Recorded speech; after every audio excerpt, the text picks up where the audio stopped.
Hello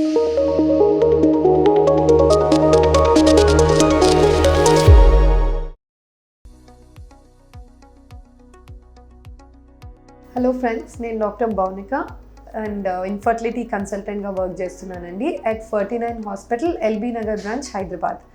ఇవాళ AMH test గురించి మాట్లాడదామండి. ఏఎంహెచ్ టెస్ట్ అంటే యాంటీ ముల్లేరియన్ హార్మోన్.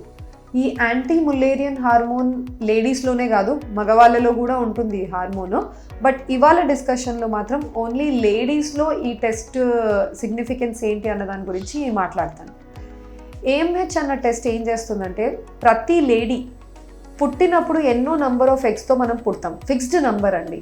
మనకు ఎలా అయితే 2 కిడ్నీస్తో పుడుతున్నామో, 2 ఐస్తో పుడుతున్నామో, అట్లా సర్టన్ ల్యాక్స్ ఆఫ్ ఎగ్స్తో మనం పుడతాం. అది ఒక్కొక్క లేడీ ఒక్కొక్క నంబర్తో పుడతారు. అందరిలో సేమ్ నంబర్తో అన్నది బర్త్ ఉండదు. సో ఎన్నో నంబర్ ఆఫ్ ఎగ్స్తో పుట్టిన తర్వాత ఈ ఎగ్స్ నిదానంగా ఫ్రమ్ బర్త్ పెద్ద మనిషి అయ్యే టైం వరకు కూడా చనిపోతూ ఉంటాయి. చనిపోయి will have around 4 to 5 lakhs of eggs. Puberty పెద్ద మనిషి అయిన టైంకి అన్ని నంబర్ ఆఫ్ ఎగ్స్ మన బాడీలో ఉంటాయి. ఎక్కువగా అందరూ ఏమనుకుంటారు అంటే, ప్రతి నెల ఒక గుడ్డు పెరిగి విడుదల అవుతుంది కాబట్టి నెలకి ఒక గుడ్డు తగ్గుతుంది బాడీలో అని అనుకుంటారండి. But this is not correct. ఇప్పుడు 4 to 5 lakhs దగ్గర మనం పెద్ద మనిషి అయింటే ప్రతి మంత్ ఒకటే ఎగ్ మనం లూజ్ చేస్తున్నామంటే పీరియడ్స్ మనకు లాస్ట్ డెత్ బెడ్ వరకు కూడా జరుగుతూనే ఉండాలి. అన్ని ఎగ్స్ ఉన్నాయి, కానీ అలా జరగదు. 1 egg కాదండి, ప్రతిరోజు కూడా మన బాడీలో ఎగ్స్ అన్నవి చనిపోతూ ఉన్నాయి. అండ్ మీరు పీరియడ్లో ఉన్నప్పుడు 2nd day 3rd day అలా వెళ్ళి మీరు స్కాన్ చేసుకున్నట్టయితే రైట్ ఓవరీలో ఇన్ని గుడ్లు కనపడుతున్నాయి, లెఫ్ట్ ఓవరీలో ఇన్ని గుడ్లు కనపడుతున్నాయని రేడియాలజిస్ట్ లేదా మీ క్లినిషియన్ చెప్తారు. ఇలా చెప్పిన ఎగ్స్ వాటిలో ఏదో ఒక్కటే ఆ మంత్కి పెరుగుతుంది. విడుదలైన తర్వాత ప్రెగ్నెన్సీ రావచ్చు, రాకపోవచ్చు. రాని పరిస్థితిలో ఆ నెక్స్ట్ మంత్కి వేరే ఎగ్స్ హ్యాండ్ ఓవర్ అవ్వవు, అవన్నీ కూడా చనిపోతాయి. అందుకని ఎవ్రీ మంత్ మీకు చాలా ఎగ్స్ చనిపోతున్నాయి. అన్ని ఎగ్స్ ఈ చనిపోయే రేట్ అన్నది కూడా ఒకటేలా ఉండదు. ఒక లేడీలో కొన్ని నెంబర్ ఆఫ్ ఎగ్సే పర్ డే చనిపోవచ్చు, ఇంకొక లేడీలో ఎక్కువ ఎగ్స్ చనిపోతూ ఉండొచ్చు పర్ డే. దీనివల్ల ఒక్కొక్క లేడీకి ఒక్కొక్క టైంలో పీరియడ్స్ ఆగిపోవడం జరుగుతుంది. మెనోపాజ్.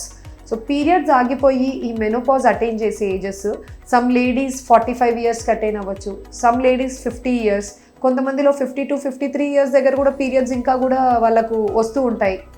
సో ఈ వేరియేషన్స్ అన్నీ ఈ రీజన్స్ వల్ల జరుగుతున్నాయి. మన బాడీలో ఎన్ని ఎగ్స్ ఉన్నాయి, రిజర్వ్ ఎన్ని ఉన్నాయి, at different points of time ఎన్ని ఎగ్స్ బాడీలో మిగిలి ఉన్నాయని చూడడానికి చేసే బ్లడ్ టెస్ట్ ఏఎంహెచ్ టెస్ట్. చాలా సిగ్నిఫికెంట్. ఇన్ఫర్టిలిటీ ట్రీట్మెంట్స్ ఇవ్వడానికి లేదా ఏ ప్లాన్ ఆఫ్ ట్రీట్మెంటో డిసైడ్ అవ్వడానికి ఏఎంహెచ్ తెలుసుకోవడం చాలా ఇంపార్టెంట్. ఒక లేడీలో ఏ టైం చేయాలి ఈ టెస్ట్, బాగుందా లేదా రిజర్వ్ చూడాలంటే ఏ టైం అయినా చేయొచ్చండి, ఏ డే ఆఫ్ సైకిల్ అయినా చేయొచ్చు, ఫుడ్తో సంబంధం లేదు. సో మీరు చేసుకున్న టెస్ట్ వాల్యూస్ వచ్చిన తర్వాత ఇవి ఎలా ఇంటర్ప్రెట్ అవుతాయంటే, కనీసం ఒక 2+ ranges, 2 point something, 3 point something ఇటువంటి వాల్యూస్ ఉన్నాయంటే రిజర్వ్ బాగుంది అని అర్థం.